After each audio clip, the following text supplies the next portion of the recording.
코로나로 또다시 온라인 예배가 시작되기 전에 저희가 역사와 성경 시리즈에 대한 말씀 나눈 건 기억하시죠, 그렇죠?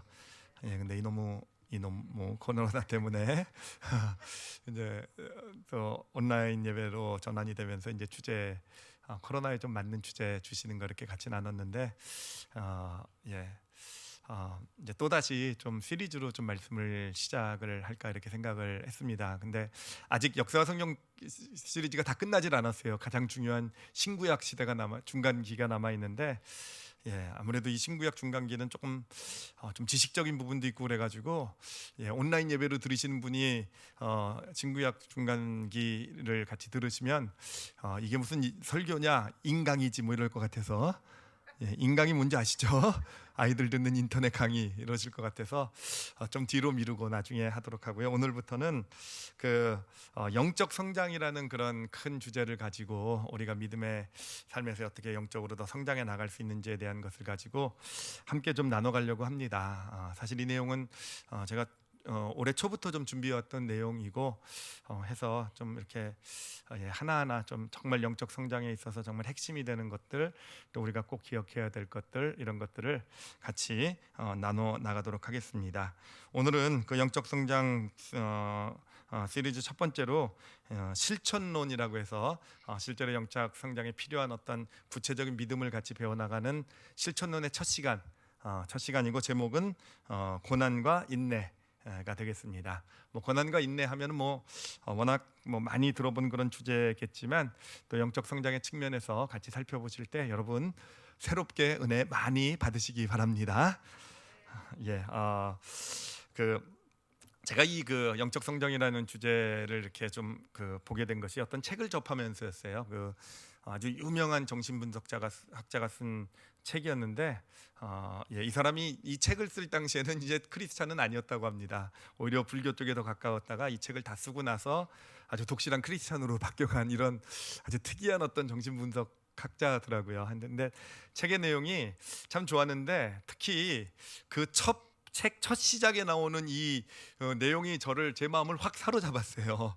그래서 이거 그래가지고 좀 사실은 좀 충격도 좀 받았고요. 그러면서 보면서 이게 감동도 되면서 이거 좀 정말 조금 연구하고 묵상하고 좀 이렇게 해봐야 될 그런 가치가 있겠다 해서 이제 이 책을 열심히 연구하고 또 성경과 연결시켜서 보기 시작하게 된 건데, 그 처음 나오는 내용이 뭐냐면은 책 맨 앞에 이제 시작분에 나오는 내용이 뭐냐면은 우리 사람들이요 인생을 살아가면서 발견할 수 있는 가장 위대한 진리가 있다라는 거예요. 가장 위대한, 우리가 어떤 사람 발견할 것이고 어떤 사람 발견 못하게 될 것인데, 하여튼 발견할 수 있는 가장 위대한 진리, 이분은 정치분석 학자니까 그 측면에서겠죠. 가장 위대한 진리가 뭐냐면은요, 가장 위대한 진리 궁금하시죠, 그렇죠? 좀 이럴 때 웃어도 주시고 그러셔야 되는데 뜸들이는 건데, 가장 위대한 진리가 인생은 고난이다라는 거예요. 인생은 고난이다. 이게 인생은 고난이다라는 게 뭐냐면은 고난이 어떤 인생의 어떤 한 부분이 아니라 인생 자체가 계속되는 고난의 연속. 하여튼 고난이라는 어떤 그 인생 자체를 고난으로 이렇게 정의할 수 있다, 이렇게 얘기를 하는 거예요. 사실 그 얘기를 들으면서 좀 기분이 안 좋더라고요, 그렇죠? 여러분도 기분 안 좋으시죠, 그렇죠? 하여튼 근데 이 책에 그게 가장 위대한 발견이라는 거예요. 그러면서 이 책의 내용을 보면 결국은 우리 그런 얘기 많이 하죠. 고난 끝 행복 시작 뭐 이런 얘기 많이 하시죠, 그렇죠? 그런 건 없다라는 거죠. 고난 끝 행복 시작이 아니라 여러분 고난 끝 새로운 고난 시작. 더 기분이 안 좋아지네요, 그렇죠? 하여튼 그렇게 책을 시작을 해가지고 이게 정말 유명한 학자고 막 이렇다고 해가지고 이제 정말 유명한 정신분석 학자라 해가지고 진짜 그런 거 보는데 이게 진짜 은혜가 되고 이게 말이 되더라고요. 그 인생은 고난이다라는 게 이게 정말 위대한 발견이 되는 이유가 있더라고요. 그게 뭐냐면은 일단요, 우리가 이 사실을 인정하지 않으면요, 인생이 고난이라는 어떤 그런 사실을 인정하지 않으면은요, 우리는 어떤 모습이 나타나게 되는가 하면은 결국은 어떤 우리 삶에 고난이 오고 또 어떤 고난이 어려움이 계속되게 될 때 결국은 그것에 대한 불평을 가질 수밖에 없게 된다라는 거죠.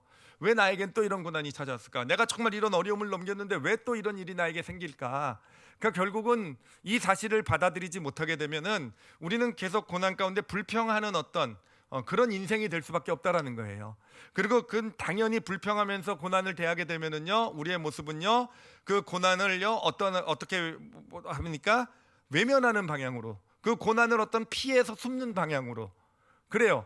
이 어떤 그런 고난 가운데서 결국은 이런 마음이 생기게 된다라는 거예요. 내가 그냥 외면하고 있으면, 그냥 놓아두면은 자기 혼자서 어떻게든 이 고난 지나가겠지, 잘 풀리겠지. 어떻게든 뭐 나는 모르지만 어떤 뭐 기적적인 방법으로 이 문제가 뭐 해결돼 있겠지. 그러면서 고난을 어떤 피하고 고난을 대항하지 않고 어떤 그런 모습이 나타나게 된다라는 것입니다. 그런데 고난이라는 것이 그렇게 우리가 피하고 숨고 우리가 상대 안 한다고 해서 그것이 사라지는가? 그래, 어쩌면 사라지는 것처럼 보일 수도 있고 또 좀 더 적어지는 것, 상황이 바뀌는 것처럼 보일 수도 있을지 모르지만 아니요. 결국 본질은 그 고난, 그 삶의 문제들은 내가 외면하고 내가 피하고 내가 어떤 그런 그 상황이 좀 바뀐 것처럼 보인단다 할지라도 결국 우리 삶 가운데 쌓여가게 된다라는 것이고, 우리 인생이 그렇게 피곤하고 고단하고 결국은 힘들고 무너지게 되는 이유는 그러한 것들이 쌓여서 우리가 외면하고 피하고 불평하면서 어떤 그런 상대하지 않고 했던 그런 고난들이 결국은 쌓여가면서 그것이 인생의 어떤, 이분은 정신분석학자니까 정신적인 어떤 문제들을 가져오는 원인이 된다라는 것이죠. 그래서 이 인생을 살아가는 데 있어서 정말 중요한 것, 우리가 어떤 삶의 문제, 어떤 삶을 어떤 정말 어떤 그 삶을 정말 올바르게 바르게 충만하게 살아가기 위해서 우리가 바다에 가져야 되는 게 뭐냐? 인생이 고난이다라는 이 사실을요 인정을 하는 게 필요하다라는 거예요. 인생은 고난이다라는 걸 먼저 받아들이라는 거예요. 그 인생이 고난이다라는 걸 받아들이게 되면은요, 여러분 유익이 있어요. 거기서 어떤 유익이 생기게 되냐면은, 인생이 고난이다라는 사실을 인정을 하게 되면은요, 그러니까 이게 뭐 특별한 게 아니고 내 삶에 그냥 늘 자연스럽게 있는 것이다라고 인정하게 될 때, 어떤 유익, 어떤 것이 좋은 일이 있게 되냐면은, 첫 번째로는요, 이거는 저도 이거 보면서 진짜 그렇다라고 느낀 건데 뭐냐면은, 여러분이 고난, 이 문제라는 것이요, 외면하고 우리가 그냥 상대 안 하고 있을 때는 그게 큰 문제고 정말 골치 아프고 힘들고 나를 무너뜨리는 문제처럼 보이지만, 일단 그 고난을 인정하게 되면은요, 일단 그 고난이 자연스러운 것으로 받아들이게 되면은 그 고난의 크기가 그렇게 생각했던 것처럼 크고 나를 힘들고 고통스럽게 하지 않는다라는 거예요. 이건 진짜 확 와닿더라고요.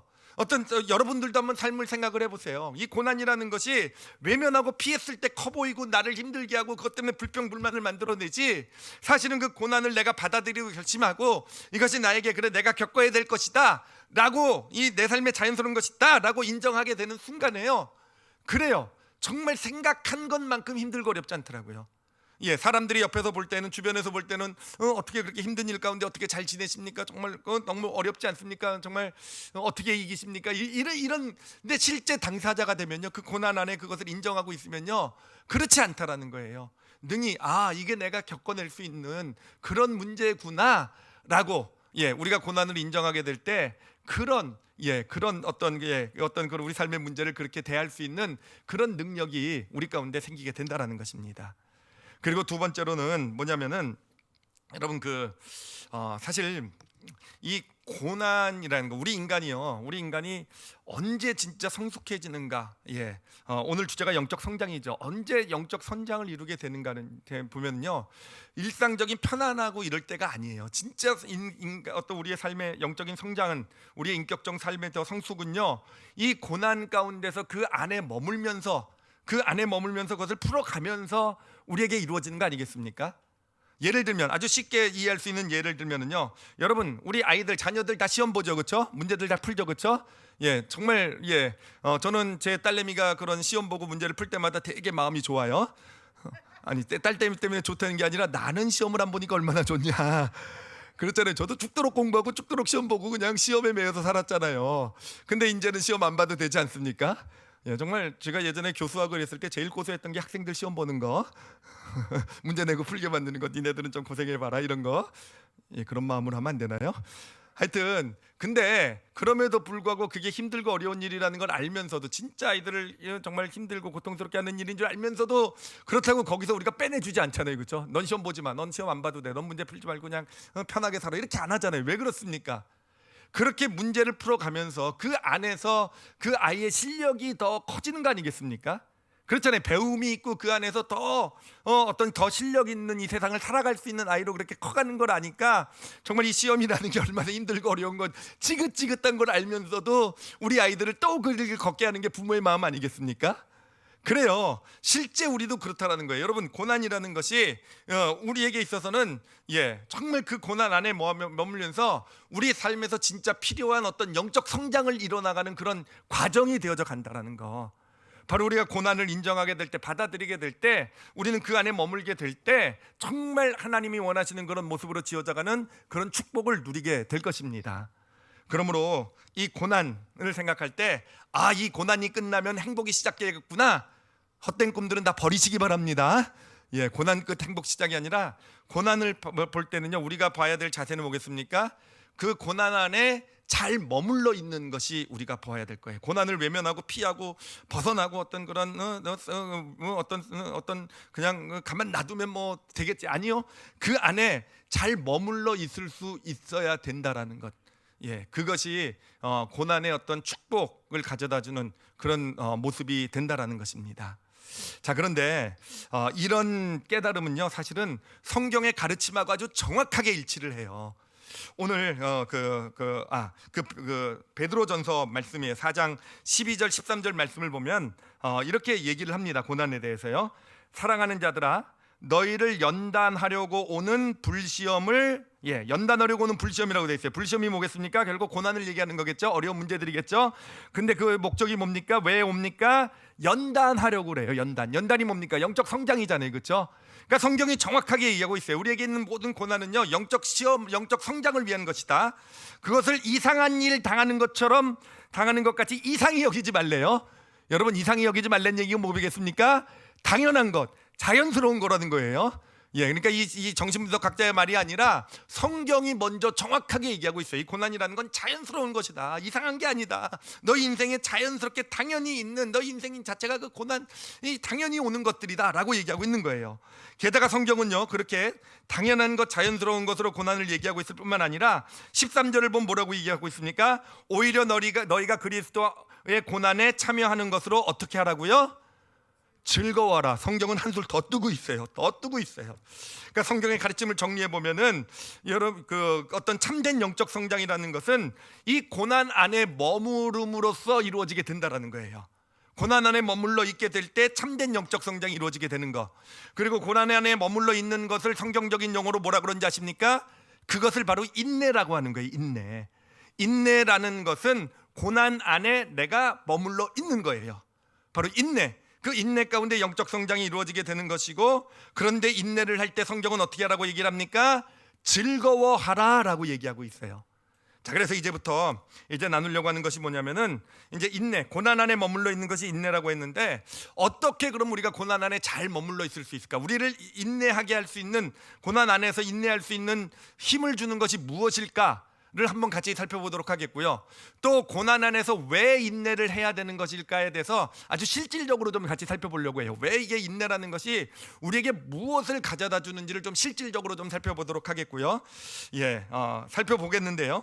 그것을 위해서 먼저, 이것을 살펴보기에 앞서서 먼저, 성경은 즐거워하라고 얘기했잖아요. 고난 안에서.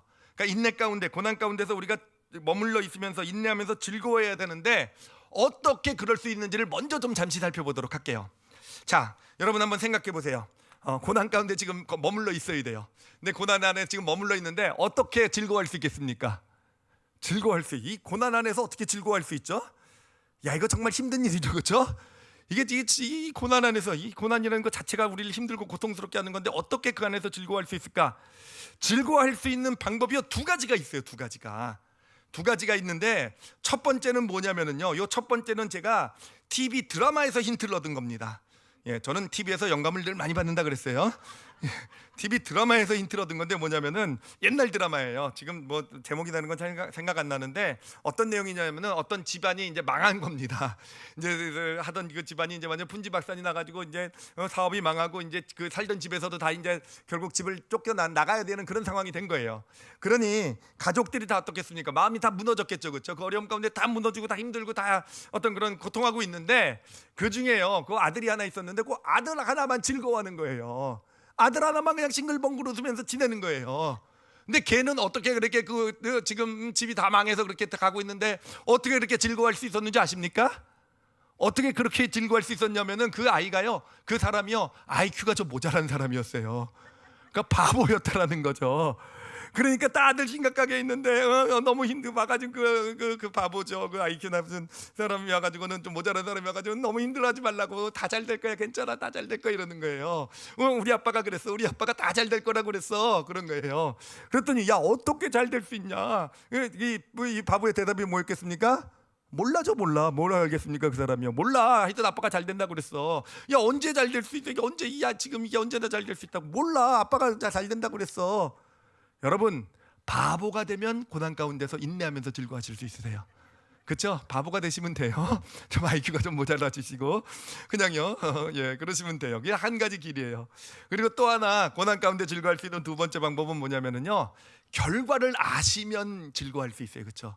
지금 참 힘들고 어렵고 정말 이런 일이 정말 나의 삶을 정말 무너뜨릴 것 같은 그런 어려움으로 찾아오지만 요 일을 통해서 나에게 이런 축복이 주어질 것이다를 알면은요, 지금 요 일의 결과는 내 삶 가운데 이러한 것을 가져다 주고, 지금 예를 들면 내 자녀가 이렇게 힘쓸 속을 새기고 있지만 얘 자녀가 결국은 다시 잘 돼가지고는 고등학교 때 다시 정신을 차려가지고는 좋은 대학을 가게 될 것이고, 하여튼 뭔가 어떤 어려움이 있어도 그 결과를 우리가 정확하게 우리 마음에 담고 있으면, 그것을 우리가 알고 그 결과를 담고 있으면 우리는 지금 비록 힘들고 어려워도 즐거워할 수 있죠. 그렇죠?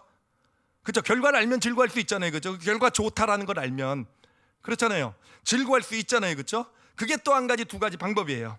자, 그럼 이제부터 선택의 시간입니다. 이 둘 중에 여러분은 어느 쪽을 선택하길 원하십니까? 고난 가운데 즐거워라고 했으니까 즐거워해야 되겠는데 바보가 되는 길을 택하겠습니까? 아니면은 정확하게 확실하게 결과를 알고, 그러므로 그 결과를 믿고, 그 결과 가운데서 그 결과를 가운데서 그 결과를 믿기 때문에 그거로 인해서 즐거워할 수 있는 그런 사람이 되겠습니까? 첫 번째 하시겠어요? 두 번째 하시겠어요? 2번이에요, 다? 여러분, 제가 이렇게 쉬운 문제를 낼까요, 안 낼까요? 이제부터 한번 답을, 이제 오늘 답은 이제 마지막 때 가면 이제 진짜 이게 답이었구나 알게 될 거고요. 이제 그럼 본격적으로 하나님께서, 그러니까 인내, 고난 안에 머물러 있는 것, 어떻게 우리가 머물러 있을 수 있는지. 사실 고난 안에 머물러 있는 거 쉽지 않잖아요. 외면하고 싶고 피하고 싶고 어떻게든지 빨리 벗어나고 싶은 게 우리의 모습이잖아요. 근데 이 고난 안에 어떻게 하면 잘 머물러 있을 수 있는지 그 믿음에 대해서 생각해 볼게요. 자, 이 고난에 머물러 있는 것, 인내에 있어서 이 인내를 가능하게 하는 가장 중요한 믿음의 요소는요, 소망이에요. 그렇죠? 소망이에요. 소망이 가장 중요합니다. 이것이 소망이 있느냐 없느냐에 따라서 우리가 인내에 성공하느냐 실패하느냐가 결정이 된다라는 것이죠. 자, 그런데 여러분, 그런데요, 제가 여기서 말씀드리는 것은요, 인내에 성공하기 위해서는, 인내를 잘하기 위해서는요, 소망을 붙들어야 된다. 확실한 소망을 붙들어야 된다. 라는 것을 말씀드리려고 하는 게 아니에요. 거꾸로예요. 우리가 인내에 실패하는 이유는요, 소망 때문이라는 거예요. 소망을 붙들고 있기 때문에 우리가 인내에 실패한다라는 겁니다. 자, 이거를 예를 들어서 설명해 보도록 할게요. 아마 여러분 아시는 예일 거예요. 다시 한번 좀 잘 생각해 보세요. 중요한 예니까. 뭐냐면은 그 이스라엘 민족이요. 그 유다, 남왕국 유다 있잖아요. 이스라엘 나라. 남왕국 유다가 이제 바벨론에 의해서 이제 공격을 당하죠. 그래서 3번에 걸쳐서 이제 포로로 잡혀가게 돼, 이스라엘 예루살렘 사람들이요. 그래서 이제 첫 번째 잡혀가고 포로로 잡혀가고 두 번째도 이제 포로로 잡혀가게 되는데, 그래서 이제 많은 사람이 포로로 잡혀가게 돼서 바벨론에 머물고 있을 때 이들의 마음이 얼마나 힘들었겠습니까? 그렇죠? 하나님의 나라, 하나님의 민족인데 이렇게 이방 사람들에게 잡혀가지고는 이방신을 섬기는 그 나라에서 살아내는 게 정말 너무너무 힘들고 고통스럽지 않았겠습니까? 예, 그러고 있는데 예루살렘으로부터 선지자들이 도착을 하게 돼요. 선지자들이 오게 돼요. 선지자들이 와가지고 이들에게 하나님의 메시지라고 해서 전하게 됩니다. 그 메시지의 내용이 뭐였냐면은 하나님께서 너희 죄를 이제는 용서하셨다라는 거예요. 너희들의 어떤 죄, 조상들의 죄 때문에 잠시 너희가 지금 바벨론의 포로로 잡혀왔지만 하나님께서 이제 너희들, 하나님의 백성인들이 너희들을 가만히 놓아두지 않으실 것이고 궁히 여기실 것이고 다시 예루살렘으로 곧 돌려보내실 것이다. 그러니 너희들 좌절하지 말고 짐 풀지 말고 예루살렘으로 돌아갈 준비를 하고 있어라. 이게 선지자들, 예루살렘에서 온 선지자들의 말이었어요. 여러분 어떻습니까? 이 말이, 이런 그 하나님의 메시지라는 이 말이 그들 마음 가운데, 이스라엘 백성들 마음 가운데 뭘 줬겠어요? 소망을 줬겠죠, 그렇죠? 그리고 소망이 그들에게 어떤 역할을 했겠습니까? 소망을 딱 붙들었을 때 그들에게 뭐가 생겼겠습니까? 인내할 수 있는 힘이 생겼겠죠, 그렇죠? 인내할 수 있는 힘이 생겼을 거예요, 그렇죠? 근데 여러분, 이게 문제는 뭐냐면은 이 선지자들이 와서 준 소망이요, 이게 진짜 제대로 된 소망이 아니었다라는 거예요. 이게 잘못된 소망이었다라는 거예요. 예, 그럴 경우에, 그렇게 됐을 경우에 이들이 만약에 그 가짜 잘못된 선지자들이 준 가짜 잘못된 소망을 붙들고 있었다고 한다면 어떻게 되었겠습니까? 그 얘기를 들었을 때는 당장은 너무 좋았겠죠, 그렇죠? 자신들이 원하는 말이었고 기대했던 말이었고 그러면 그렇지, 하나님께서 우리를 버려두실 리가 없어. 그래서 처음 이 소망이 처음에는 그들에게 어떤 그 상황, 어려운 상황을 이겨낼 힘을 분명히 주었을 거예요. 그런데 시간이 지나가면서도 그 소망이 이루어지지 않을 때 어떻게 되겠습니까? 소망이 이루어지지 않으면 어떻게 되겠어요? 그렇죠. 이상하게 소망이 이루어지지 않는 거예요. 시간은 흘러가요. 그리고 시간 지나가다 보니까 실제로 예루살렘, 그 당시 바벨론에서 있었던 일이 뭐냐면은 결국은 자신들이 돌아갈 소망을 가지고 있었던 예루살렘 성이요, 아예 성전까지도 초토화돼서 무너지는, 그러니까 돌아갈 예루살렘조차가 없어지는 그러한 결과까지 나오게 되었다라는 겁니다. 그런데 만약에 그들이 그 소망, 이 선지자들이 줬던 돌아갈 것이다, 곧 돌아갈 것이다라는 소망을 붙들고 있었으면 어떻게 됐겠어요?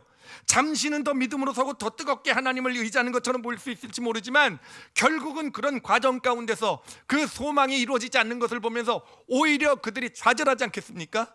오히려 그들에게 고난 가운데 머무를 수 있는 인내의 힘을 뺏어가지 않겠습니까? 예, 인내를 실패하게 만들지 않겠습니까? 그래요. 사실 그 당시 역사를 보면은 예레미야 선지자나 에스겔 선지자 같은 사람이 나타나 가지고는 결국 그들의 어떤 그 잘못된 소망, 그 소망이 뭡니까? 자신들이 원하는 것을 얘기해 주는 게 그들이 소망이었잖아요. 내가 원하는 것을 소망처럼 만들어 가지고 받은 거였잖아요. 그것을 내려놓으라고. 하나님께서 돌려보내지 않으신다. 물론 하나님께서 이 일을 통해서 축복을 만드실 것은 맞지만, 이스라엘을 위해서 놀라운 일을 이루실 것은 맞지만, 하나님께서, 그것은 하나님께서 하시는 일이고 그것은 어떻게 하시는지는 아무도 모른다라는 거예요. 아무도 모른다라는 것. 너희들은 그 소망 내려놓고, 너희들 지금 바벨론 포로로 살아가고 있느냐? 그 포로로 살아가는 그 자리에 잘 머물러 있으라 라는 것이 에스겔, 이 예레미야 선지자의 메시지였고, 이스라엘 백성들은 다행히 그 소망을 내려놓고 그때부터 바로 이 바벨론에 머물러, 그 안에, 바벨론 안에 머물러 사는 데 집중한 거예요. 언제 돌아갈지 모르지만, 정말 내가 살아있을 동안에 다시 이스라엘 하나님이 회복시켜 주실지 모르지만, 그러나 그 안에 잘 머물러 있는 것. 그래서 그 안식일이면 백성들이 함께 모여서 하나님께 회개 기도하고, 그렇잖아요. 그 평소 때에는 일이 끝나고 나면 저녁 때 모여서 하나님의 말씀을 공부하며 고난 가운데 잘 머물러 있을 수 있었다라는 거. 바로 인내의 힘이, 진짜 인내가 그때부터 발휘되기 시작하게 된 것이고, 결국은 하나님께서 그 일을 통해서 훗날에 진짜 놀라운 예수 그리스도를 이 땅에 보내시는 일을 시작하시는 하나님의 놀라운 역사, 그들이 상상도 못했던 그런 하나님의 역사를 이루어 가신 거 아니겠습니까? 그래요. 저희가 여기서 정말 정확하게 봐야 될 것이 뭐냐면은, 여러분, 우리가 인내를 왜 실패하는 줄 아십니까? 뭐 때문에 실패한다고요? 소망 때문에 실패해요. 그래요. 이 소망이라는 것은요, 대부분 우리가 가지고 있는 소망은 내가 만들어 가진 소망이에요. 대부분 내가, 하나님께서는 아까도 말씀드렸듯이 요 일을 가지고 내가 A라는 일을 너한테 줬는데 요건 B가 될 것이다. 하나님 절대로 그렇게 말씀해 주시지 않으세요. 너에게 이런 어려움이 있느냐, 건강에 이런 어려움, 자녀 어려움이 있느냐, 요거를 내가 이렇게 해가지고 요거를 C로 해결해 줄 것이다. 하나님께서 그런 약속, 그런 소망 안 주세요. 물론 큰 소망 주시지만 하나님께서 궁극적으로 결국은 합력하여 정말 우리가 기대했던 것 이상의 선을 이루어 가실 것이지만, 하나님이 어떤 일을 통해서, 이 고난을 통해서 어떤 큰 일을 이루실지는요 아무도 모른다는 거예요. 이루어져야 한다는 거.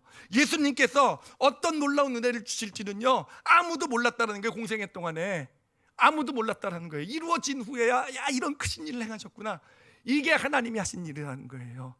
그래, 우리가 정말 어떤 고난 안에서 이 고난 안에 잘 머물러 있는, 인내할 수 있는 힘을 받아가기 위해서는 힘들고 어렵단다 할지라도요, 그래요, 내가 만들어가진, 내가 원하는 요건 요렇게 될 것이고 저건 요렇게 될 것이고 이런 어려움이 있지만 요건 요렇게 풀릴 것이고, 이러한 소망을 내려놓을 줄 알을 때 하나님께서 합력해 선을 이루실 것을 믿음으로, 나는 결과는 모르지만 그냥 지금 내 있는 자리에서 정말 이 고난 가운데 잘 머물러 있는 자가 될 수 있을 때 바로 우리의 인내도 올바로 시작되게 되는 것이고, 그 인내가 진짜 우리 삶에 놀라운 축복을 가져오는 그러한 제목이 되어져 가는 것입니다. 자, 설교가 거꾸로 가고 있죠, 그렇죠? 인내하기 위해서는 소망을 내려놔야 된대요. 자, 그러면 또 여기서 생각해 볼 것이, 왜 인내가 그렇게 중요할까라는 거예요. 왜 고난 가운데 머물러 있는 것이 왜 그렇게 중요할까라는 거예요. 왜 그렇게? 자, 중요한 이유가 있어요. 그 성경 구절 같이 볼게요. 로마서 5장 3절 4절 말씀인데요. 중요한 말씀이니까 로마서 5장 3절 같이 읽도록 하겠습니다. 같이 큰 소리 읽겠습니다. 시작. 다만 이뿐 아니라 우리가 환난 중에도 즐거워하나니 이는 환난은 인내를, 인내는 연단을, 연단은 소망을 이루는 줄 알미로다. 여기서도 환난 중에 즐거워라고 되어 있네요, 그렇죠? 그런데 그것으로 이제 그 아주 유명한 구절이 나오죠. 이 그 고난과 인내 어떤 이런 의 관계 유명한 그 말씀이 나오는데, 제가 이걸 아주 쉽게 표현해봤어요. 여러분 다 아시는 거예요. 저 순서를 제가 정리해봤습니다. 자, 한번 보세요.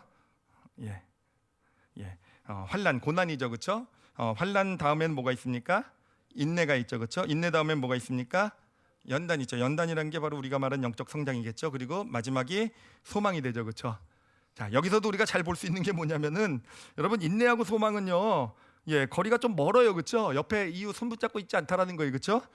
다시 말하면 인내하고 소망은요, 가까이 하기엔 너무 먼 당신. 주로 배가 나와서 그렇다 그러죠. 가까이 하기엔 너무. 하여튼 가까이 하기엔 너무 먼 당신인 거예요. 인내 옆에는 뭐가 있습니까? 연단이 있다라는 거예요. 그래요. 이 보면은, 그러니까 인내는 결국은 환난으로부터 인내가 연결이 되고, 인내가 연단으로 연결이 된다라는 거예요. 그러니까 다시 말씀드리면 뭐냐면은, 이게 환난과 인내와 연단의 관계인데, 환난, 이 고난이라는 것, 하나님께서 우리에게 고난을 허락하신 이유는 결국은 우리에게 뭘 원하시는 겁니까? 인내를 원하시기 때문에 그런 거예요. 근데 하나님께서 왜 인내를 원하셨습니까? 그 인내가 우리에게 연단, 영적 성장을 가져다 주기 때문인 것입니다. 자, 이거 머리로는 우리가 공식, 그렇구나, 고난 가운데 인내, 고난은 인내하라고 주신 것이고, 인내를 하면 영적 성장이 이루어지는구나, 공식으로는 알 텐데, 이거를 좀 더 실질적으로 좀 깨달을 수 있도록, 이 관계를 알 수 있도록 제가 예를 들어서 좀 설명을 해드리도록 할게요. 자, 이게 이 예는요, 제가 좀 됐어요. 몇 달 전에 우리 부목사님께서 금요 예배에서 설교를 하셨을 때 들었던 예화예요. 근데 이 예화가요, 정말 기분 나쁜 예화였어요. 정말 어떻게 저런 예화를 여기서 쓸 수 있나, 이런 예화 있잖아요. 왜냐하면은요, 이게 우리를요, 저도요 완전 개 취급당하는 예화 있죠. 이 목사님이 그래도 되나, 이 앉아 있는 지금 말씀드린 사람을 개 취급하는 그런 예화였어요. 근데 문제는 뭐냐면은 개 취급을 당하는데도 은혜가 되는 게 문제예요. 이게 개 취급 당하면서 은혜가 되면서, 그래서 이게 잊혀지지 않는, 정말 이게 끝내주는 예화구나 해서 받은 거예요. 뭐냐면은 당연히 개에 대한 예화인데, 그런데 내용이 뭐였냐면은 요즘 하여튼 사람들 개들 많이 키우죠, 그렇죠? 저희 집도 정말 이 대형견, 이 중형견 3마리를 키우냐고 정말 죽겠는데, 와, 이놈의 개들 진짜 망나니예요, 망나니. 와, 하여튼 정말 하여튼 개들 키우는 거 꼭 쉬운 일은 아니더라고요. 또 3마리가 되니까 이거는 정말 통제불능해지고 막 이런데, 근데 요즘 하여튼 개들을 많이 키우니까 인기 있는 방송이 바로 이 개들 훈련시키는 방송이잖아요. 그 중에서도 저도 아는, 가끔 보는 방송이 방송 이름 모르겠는데, 뭐 개가 사람보다 낫단가? 하여튼 뭐 모르겠어요. 방송 이름 모르겠는데 거기에 등장한 아주 유명한 조련사가 있죠, 그렇죠? 강땡땡 조련사라고. 예, 못 들어보셨습니까? 하여튼 있어요. 강땡땡 조련사라고 진짜 유명한, 대통령이라고 부르시는 분 계세요. 이제 개 대통령 뭐 이렇게 부르시는 분이신데, 하여튼 그분, 그 사람, 그 조련사의 손에만 딱 들어가면은요, 그 망나니 같은 개들이요 정말 좋은 훈련받은 정말 그 제대로 된 개들로 딱 변해가더라고요. 전 우리 개도 좀 맡기고 싶어요, 진짜. 하여튼 그런데 그 사람이 하여튼 어떤 개든 어떤 나쁜 버릇이 있고 나쁜 그런 게 있더라도 이렇게 훈련을 시키는데요. 뭐 개가 다 다르잖아요, 그렇죠? 그러니까 훈련시키는 방법들이 다 다양하고 달라요. 그런데 다 다양하고 다른데 한 가지 공통점이 있다는 거예요. 이 훈련할 때 있어서 아주 모든 개에게 예외 없이 하는 한 가지 첫 시작에 하는 것이 있어요. 그게 뭐냐면은요, 개를요 가만히 있게 만드는 거더라고요. 그러니까 이 개라는 게 이제 자기가 이제까지 하고 싶은 대로 하고 살았고 막 이런 거잖아요, 그렇죠? 그런 개가 오면은요, 보면은 예를 들면은 그 정말 막 돌아다니는 개를요, 이 조련사께서는요, 이 막는 거에 자꾸 움직이지 못하게, 뭘 하려고 그러면 못하게 하고, 뭘 먹으려고 그러면 그걸 방해하고, 그래서 이 개가 막 당황하고 막 어쩔 줄 몰라 하고 그러면서 결국은 뭐 할 수 있는 게 아무것도 없어지는 거예요. 그래가지고 아무것도 없어지니까 어떡합니까? 그 모습 그대로 그냥 조련사 앞에 딱 쓰는 거예요. 바로 그거더라고요. 그게 공통점이에요. 모든 개들. 그 다음부터 이제 본격적인 이제 이 개를 어떻게 어떤 모습으로 바꿀지에 대한 훈련이 시작되는 거. 그러니까 그 첫 부분, 그 개를 꼼짝 못하게 가만히 있게 만드는 게 첫 단계더라고요. 바로 이것이 하나님께서 우리를 개 취급하시는 거네요. 그러고 보니까 바로 그 하나님이 하시는 거더라고요. 고난을 통해서 우리에게 하시는 일이, 하나님께서 왜 우리에게 고난을 허락하신 줄 아십니까? 결국 그 조련사가 이 강아지들이 자기 멋대로 움직이고 자기대로 이런 상황에선 저렇게 행동하고 저런 상황에서 그렇게 행동하는 가운데 자기 멋대로 행동하지 못하도록 막아서는 게 결국은 고난의 의미더라고요. 우리가 살아가면서 우리 멋대로 살잖아요. 우리가 옳은 줄 알고 살잖아요. 내가 이게 이렇게 사는 게 맞는 줄 알고 살아가고 있는 우리에게 하나님이 보실 땐 게 잘못된 거잖아요. 결국은 훈련시키기 위해서는 하나님께서 우리를 가만히 있게 만든다는 거예요. 꼼짝하지 못하게 만든다는 거예요. 하나님 앞에 어떻게든 서 있게, 그냥 가만히 좀 서 있게 만든다는 거예요. 거기서부터 바로 우리 인생을 변화시키는 영적인 성장이 이루어져 가게 된다는 것입니다. 그러므로 여러분, 우리에게 왜 고난을 허락하시는가? 그 이유가 뭐겠습니까? 나한테 이 고난의 문제를 네가 한번 좀 잘 풀어봐라 라고 주신 거 아니에요. 이 고난을 통해, 이 고난에 가서 네 방법으로 어떻게든 내가 방법을 알려줄 테니까 그 방법대로 한번 해봐라 라는 게 고난의 의미가 아니라는 거예요.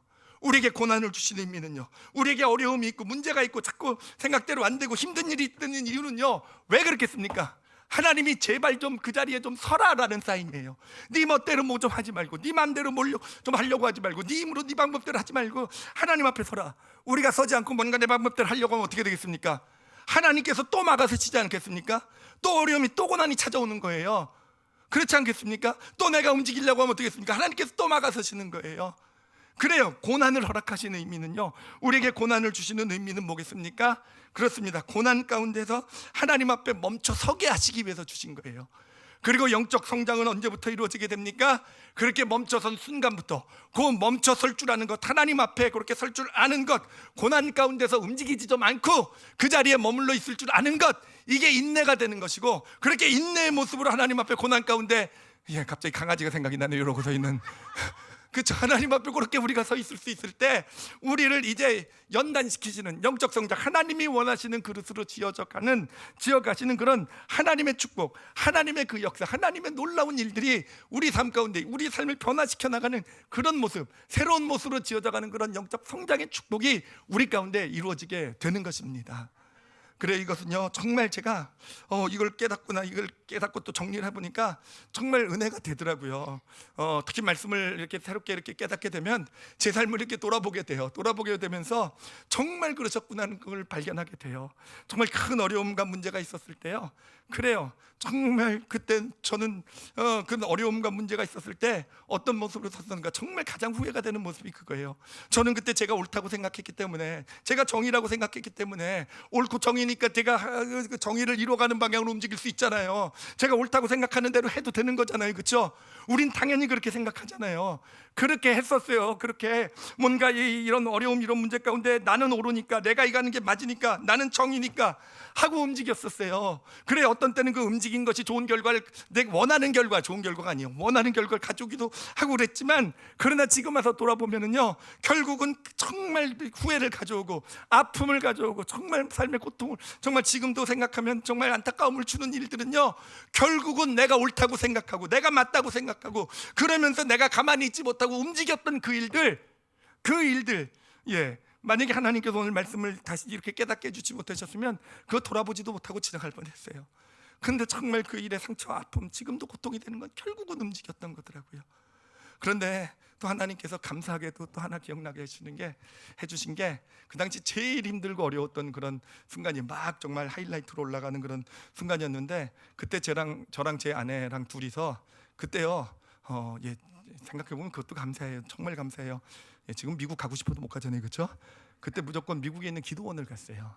예, 기도원을 가서 한 열흘 정도 정말 아무도 없는 신령한 산이라는 데 올라가가지고 열흘 동안 산에서, 예, 정말 그게 진짜 생각해보면 가장 큰 은혜였어요. 그리고 그거 끝나고 나서는 저희가 정말 멘토처럼, 아버지처럼 생각하는 목사님을 찾아가서 그 교회에서 같이 그 목사님 이야기 들으면서 함께 그렇게 지냈어요.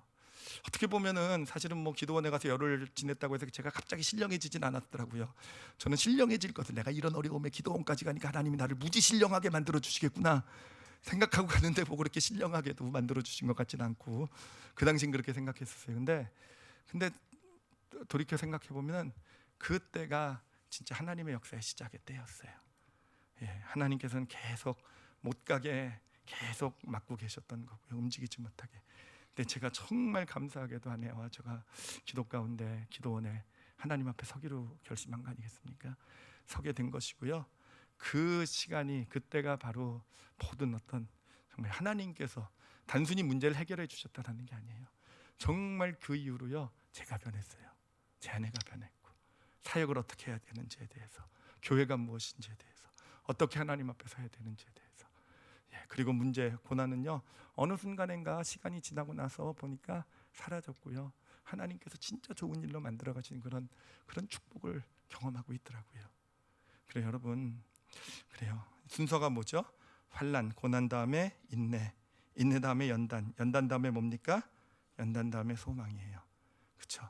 고난은 왜 주십니까? 고난은요, 인내하기 위해서 그 자리에 머물러 서시라고 주시는 거예요. 가만히 좀 있으라고. 그럼 인내, 가만히 머물러 서게 되면 어떻게 됩니까? 그때부터 연단, 하나님께서 우리를 지어가기 시작하게 돼요. 그리고 나서 이제 소망이 이루어지는데, 여러분, 소망이 이루어진다는 것도 보니까 진짜 그 소망이 이루어지는 것이요, 내가 원하는 결과가 나오고 무슨 하나님이 큰 놀라운 일을 이루신 거, 그것만이 아니더라고요. 진짜 소망이 이루어지는 것은 뭐냐면은 그 과정을 통해서 하나님이 원하시는 모습으로 내가 지어져 간 것, 그게 진짜 소망이 이루어진 거더라고요. 내가 그래도 예전과는, 고난 전과는 다른 모습으로 조금 더 나은 하나님의 사람으로 하나님 앞에 내가 서고 있다라는 거, 이게 진짜 소망이 이루어진 바로 그 일이 되는 것이더라고요.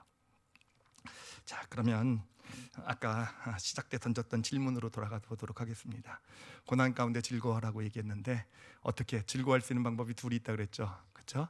하나는 바보가 되면 된다 그랬고, 하나는요, 결과를 알면 된다 그랬죠, 그렇죠? 예, 어느 게 맞는 것 같습니까? 결과를 아는 게 말은 좋지만요, 아니요, 그런 거 없어요.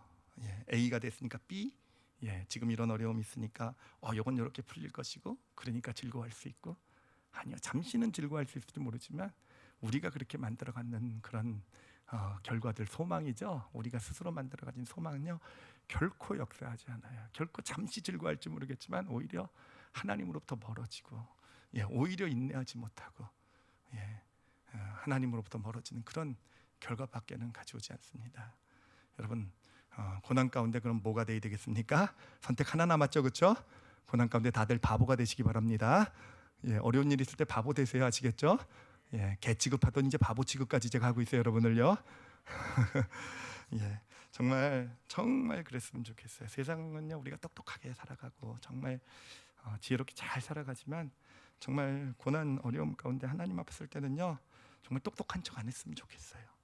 바보같이 좀 섰으면 좋겠어요. 그냥 딱 어떤 고난 어려운 문제 있어도 A는 B가 돼야 되고 B는 C는 D가 돼야 되고 요 문제는 이렇게 풀릴 것이고, 우리 자신뿐만 아니라 우리 주변 사람에게도 그렇게 하지 않았으면 좋겠어요. 요 문제는 이렇게 될 것이고 요거는 하나님께서 이렇게, 요 질병 요건 이렇게 치료하실 거고, 분명히 이렇게 안 했으면 좋겠어요. 분명히 그럼 하나님께서 선을 이룰 것은 맞지만 정말 우리가 해야 될 것은 무엇이겠습니까? 좀 바보가 되고요, 그냥 어떻게 결과될지 모르지만 이 고난 안에 잘 머물러 있을 수 있는 것, 하나님 앞에 잘 설 수 있는 것. 그래서 정말 하나님 앞에 잘 서서, 그래야 하나님이 일하시기 시작하세요. 그 전에는요, 막아서기만 하세요. 계속 막아서실 거예요. 여러분 계속 하나님이 막아서시는 그런 삶 살고 싶으십니까? 가만히 서기 시작하게 되면 그때부터 이제 하나님께서 인도하시기 시작해요. 역사하시기 시작하시고 내 삶을 이끌기 시작하게 되시고요. 그렇게 되면서 정말 하나님께서 원하시는 그런 그릇으로 지어져가는, 정말 소망이 진짜 참된 하나님의 소망이 이루어지는 복된 인생이 되어져 갈 줄 믿습니다. 그러고 보면 이 코로나의 의미도 알 것 같아요, 그렇죠? 여러분 지금 되게 어렵고 힘든 시기에 있다 한다 할지라도요, 여러분 이 시기 하나님 앞에 잘 멈춰 설 수 있는 시기로 만드시길 바랍니다. 사실은 우리가 하나님의 인도하심을 구할 때 A냐 B냐를 구하잖아요, 그렇죠? 제가 일부 예배 끝나고 어떤 성도가 잠깐 상담을 하는데도 A냐 B냐를 가지고 고민을 하고 있더라고요. 그리고 사실은 저는 그 얘기를 미리 알고 있었기 때문에 답을 B로 가지고 갔었어요. 근데 오늘 말씀을 이렇게 나누면서 깨달은 것이요, A냐 B냐가 아니더라고요. A에 있든 B에 있든 중요한 건 뭐겠습니까? 하나님 앞에 멈춰 서는 게 중요하더라고요. 일단 예배에 나오는 게 중요하더라고요. 일단 하나님 앞에 서서 정말 하나님께 그냥 그 자리에 서서 있을 수 있는 것, 그게 중요하더라고요. 그래요. 또 자꾸 코로나랑 연결이 되는데, 하나님께서 지금 이렇게 예배를 드리게 하시다가 또 멈춰서게 하시다가 또 지금 또 잘 드리는가 싶더니 또 온라인으로 또 예배 드리게 하시, 이 일을 보니까 하나님께서 우리 한국 교회를요, 가만히 좀 있게 멈춰 서게 하시려는 것 같으세요. 정말 가만히 멈춰서지 않으니까 그냥 내가 옳다고 내가 정이라고 그냥 정말 그렇게 이런 정말 그런 우리를 이렇게 자꾸 멈춰서는, 그래서 이 시기가 그래요. 이 코로나 시기를 통해 하나님께서 무엇을 이루실지는 우린 몰라요. 하나님께서 진짜 크신 일을 이루실 것입니다. 정말 이 시기에 우리 교회들이, 이 땅의 교회들이, 우리 올리브 교회가 내가 무엇을 해보려고 하고 하지 않고 정말 하나님 앞에 잘 머물러 있는 교회가 되고 우리 성도들이 된다고 한다면, 정말 온라인으로 드릴 수밖에 없고 50명밖에 못 모이는 예배를 한다 할지라도 정말 하나님 앞에 잘 머물러 있을 수 있는 교회가 될 수 있다고 한다면, 그래 하나님의 인도하심이 시작이 될 것이고, 정말 하나님께서 원하시는 그런 모습으로 교회가 진짜 참 하나님의 예수 그리스도의 몸으로 지어져 가게 될 것이고, 우리 교회를 통해 하나님께서 당신의 소망을 이루시는 그런 놀라운 축복을 보게 될 줄 믿습니다. 여러분, 고난은 인내하라고 주신 것이고, 인내는요, 가만히 멈춰서게 될 때 하나님의 역사하심, 우리를 성장시키자 하나님의 역사가 이루어지게 된다라는 거 꼭 기억하시고, 잘 그 자리에 멈춰 서실 줄 아시는, 인내하실 줄 아시는 그런 저와 여러분이 되시기를 예수님의 이름으로 축원합니다. 기도하시겠습니다. 기도하실 때요, 사실 오늘 말씀은 어떻게 보면 우리 생각과는 참 많이 달라요, 그렇죠? 근데 우리가 정말 하나 꼭 다시 한번 좀 기억했을 건요, 우리 삶의 고난 문제는요, 우리에게 해결하라고 주신 게 아니라는 거. 네가 이것 좀 잘 해결해봐라라고 주신 게 아니라는 거. 지금 삶에 어떤 어려운 문제들이 있는 거 한번 생각해 보세요. 뭐 자녀의 문제, 건강의 문제, 뭐 사업의 문제, 여러 가지 진로의 문제. 해결하라고 주신 게 아니에요. 해결하실 분은 누구십니까? 하나님이요. 그리고 여러분, 하나님이 해결하셔야지 좋잖아요, 그렇죠? 그럼 이런 문제를 왜 주셨습니까? 가만히 있으라고. 하나님 앞에 좀 가만히 서 있으라고, 멈춰서 있으라고. 그래서요, 해결책을 구하지 마시고요, 내가 만들어 가진 내 소원, 그것으로 그것도 좀 내려놨으면 좋겠고요. 정말 하나님 앞에 그냥 가만히 서 있었으면 좋겠어요. 도대체 어떻게 하라는 겁니까? 갑자기 걔가 그 조련사를 빤히 쳐다보는 모습이 보여요. 도대체 또 어떻게 하라는 거냐고. 그런 모습 모습을 찾으시는 게 아닌가. 도대체 하나님 저때 어떻게 하라고 하시는 겁니까? 라는 거. 하나님만 많이 바라보는 거. 예. 그런 자신의 모습을 생각해 보세요. 예. 진짜 그렇게 설 수 있게 될 때 하나님의 인도하심이 시작이 되는 것. 예. 그러겠습니다라는 것, 멈춰서겠습니다라고 그렇게 하나님께 그렇게 고백 드리시기 바랍니다. 그리고 정말 내가 무엇을 하는 거에 더 관심을 갖지 않고요. 진짜 우리가 고난, 인내라는 것은요, 어떤 사람이 되는가에 관심을 갖는 게 인내예요. 자꾸 무엇을 하려는 게 아니라 어떤 사람이 되길 원하십니까? 라고. 그래요. 그렇게 인내, 머물러 멈춰서 있는데 집중하겠습니다라는 것. 그리고 하나님이 원하시는 사람의 모습으로 그렇게 지어져 가겠습니다. 고백하시기 바랍니다. 그리고 이 땅의 교회들을 위해서도, 또 우리 올리브 교회를 위해서도 기도해 주세요. 정말 교회가 제발 멈춰서게 해달라고, 좀 하나님 앞에 좀 서게 해달라고, 하나님께서 좀 당신 앞에 와서 지금 좀 제발 좀 가만히 서 있으라고 우리에게 지금 그런 하나님, 우리에게 그렇게 지금 말씀하고 계신 거 아니겠습니까? 정말 우리 이 땅의 교회들이 이 코로나 사태를 계기로 내가 옳고 내 정의 맞고 이런 걸 떠나서 정말 하나님 앞에 가만히 멈춰설 수 있게 될 때 하나님께서 정말 당신의 큰 계획, 한국 교회를 통해서 이루어 가실 이 땅의 세계 선교의 큰 계획을 정말 하나님의 방법으로, 그런 모습으로 우리를 지어 가시고 이루어 가실 줄 믿습니다. 그렇게 한국 교회, 또 우리 올리브 교회가 그렇게 서도록 위해서 기도해 주시기 바랍니다. 우리 함께 잠시 통성으로 기도하시겠습니다. 하나님 아버지 감사합니다. 아버지 정말 하나님 아버지 감사합니다. 저희들 정확하게 알았습니다. 어려움, 힘든 문제들 해결해 주실 분 하나님이시고 우리는 그 가운데 멈춰 서라고 하신 거라는 거, 인내하라고 하나님 앞에 가만히 서라는 거. 아버지 이 시간 결심한 우리 영혼들 받아주시고, 아버지 쉽지만은 않은 과정이겠지만 그러나 정말 하나님 약속 그 말씀 붙들고 하나님 인내 가운데 정말 그 자리에 잘 멈춰서고 하나님 앞에 잘 서고 아버지 예배 회복하고 기도 회복되고, 하나님 이 시기에 정말 우리가 하나님 앞에 온전히 올바로 설 수 있는 그런 복된 시기, 그렇게 만들어갈 수 있는 저희들 되게 하여 주시옵소서. 하나님, 그리고 저희들 점점 깨닫습니다. 하나님께서 이 사태를 통해서 우리 교회들에게 원하시는 것이 무엇인지를 아버지 정말 깨닫게 해주시니 감사하고, 하나님께서 정말 많은 교회를 부르고 계시는 줄 압니다. 우리 교회도 그 교회 중에 하나가 되게 해주셔서 정말 이 시기에 하나님 앞에 가만히 서서 정말 하나님이 원하시는 모습으로 지어가시는데 우리를 맡겨갈 줄 아는 우리 이 땅의 교회들, 그 중에 하나인 우리 올리브 교회 되게 하여 주시옵소서. 아버지께 감사드리며 예수님 이름으로 기도드렸사옵나이다. 아멘.